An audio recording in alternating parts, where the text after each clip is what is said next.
Morning guys, so dahil sobrang mahal pa rin ang gasolina at diesel ngayon, so marami sa inyo ang nakakaisip na magpalit na into hybrid and electric car. So ngayon ang gagawin natin mga bossing, magpupunta tayo sa mga showrooms sa mga brand new cars and titingnan natin kung magkano yung mga binibenta nilang mga electric and hybrid cars. So una on our list is ito.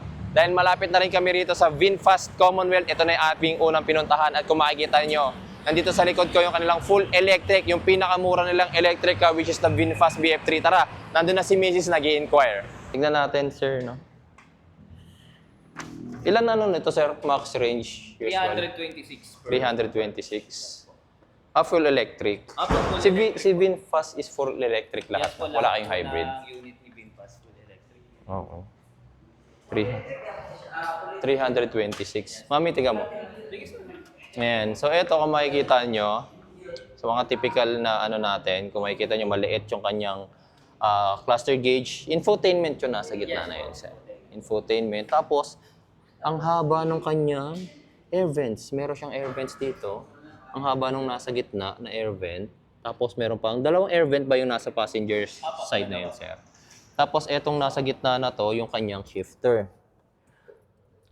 Reverse, neutral, and drive. Tapos, merong power bolt outlet dito, USB port, and naka-handbrake siya. Tapos, dito, kung paano kayo mag-drive ng automatic transmission, brakes, and accelerator lang. Yung upuan niya talaga, sir, talagang pure manual seats. Wala siyang electric power seats. Pero leather seat na po siya. Leather seat na to. Yung naka-leather seat na pala siya. Ang ganda, no?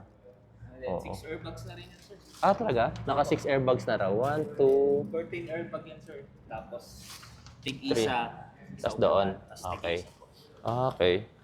Curtain airbag na. Tapos tig-isa pa rito. Okay, nice. Pwede ba naman itasalit sa likod, sir? Thank you.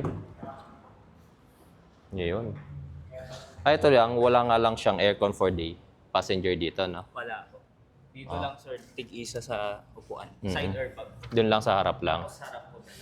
Okay. Napo-fold po ba tong ano? Opo. Diyan dadaanin? Or dito? Nandyan, sir. Pwede rin. Dito po. Ito lang po. Sige nga, sir. Ayan lang. Ayan. Laki rin, no? Mami, tiga mo. Oo. Try mo nga itayo yung ano, mami. Maluwag din eh. Kahit nakatayo yung ano. Maluwag, oo. Opo. Tama. Kaya kahit di nyo na pala itupi yung second row na upuan, maluwag na. Ito, sir. Anong meron dito? Ayan po. Usually, anong kasamang accessories niya, sir?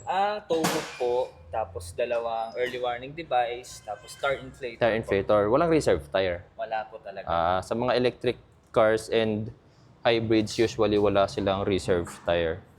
Pero may parking sensors na siya, sir. Meron po. Tsaka Parking camera sensor. po.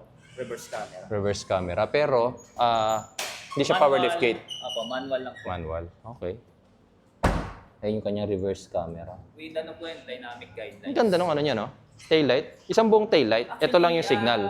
Reflector lang to, sir eh. Reflector lang. Ito ang taillight niya talaga. Okay. Tsaka signals, reverse. Okay. Na-deceive ako dito. Kala ko ito yung Oo, taillight niya. Pero ang ganda kung yan sana yung taillight, Sa no? mga higher variants natin, sir, ito po ang ano nila. May other variant ba to? O other make, model na? VF6? Sorry, other model po pala. Si VF6 Plus tsaka VF7. Okay. Kala ko may other variant pa siya. Tapos ito, light na talaga. Yan po, Brake lights. Brake lights po. Third Okay. brake. Thank you. Okay. So dito guys, naka-disc brake na rin yung kanyang rear. But yung front is naka-disc brake. Ganda in fairness 17 Yan. inches na rin. 17 inches. Wait lang. Ang laki na ng expander din, sir. Laki. Tingnan yung mugs niya guys. 17 inch. Oo. Ito na yung stock tires niya. Okay. Pwede ba namin, sir, makita yung ano? Pinakailaw pa yung hood, no? Yung sa rear camera lang siya meron. Wala siyang front. Sir, wala po siya. Ayan, ito yung kanyang electric motor. So kung magtataka kayo guys, kung para saan to, this is coolant. Gumagamit din ng coolant ang mga electric motor. Meron siyang 12 volts battery, sir. This is for the accessories. Yes. Okay. Ito yung motor niya guys, oh. Ayan. Ano po siya? Yung permanent synchronous motor na po. Permanent synchronous So motor wala na siya. rin po siyang oil, transmission oil. Mm-mm. Okay. May radiator pa rin yan, sir, tsaka rad one. For the cooling ng motor naman. Yan. So this one guys, ang regular price niya is 1,099,000. Yes po. Ang kanyang battery subscription is 949. So, eto. Ang explanation kasi dito sa battery subscription, anong ibig sabihin ba sir ng pag-battery subscription? Pag with battery subscription kasi, sir, parang naka-battery insurance na yan.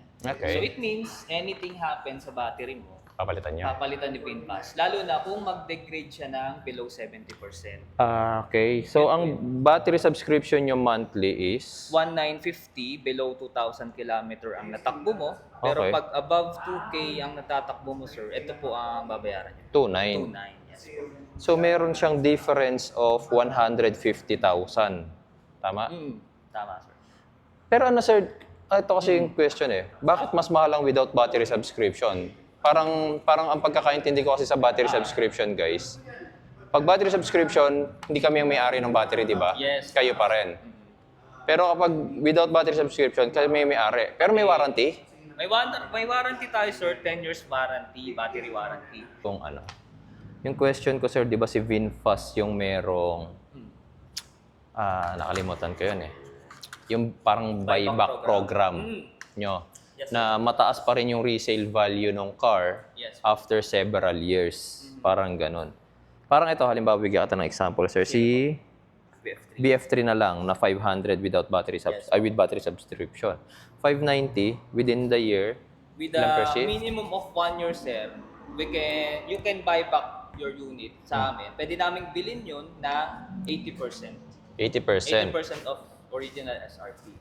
SRP. Yes. Imagine guys, kung bibili nyo yung BF3 ng 590,000, tapos gusto nyo ibenta within the year, kukunin nyo ulit ng 472,000.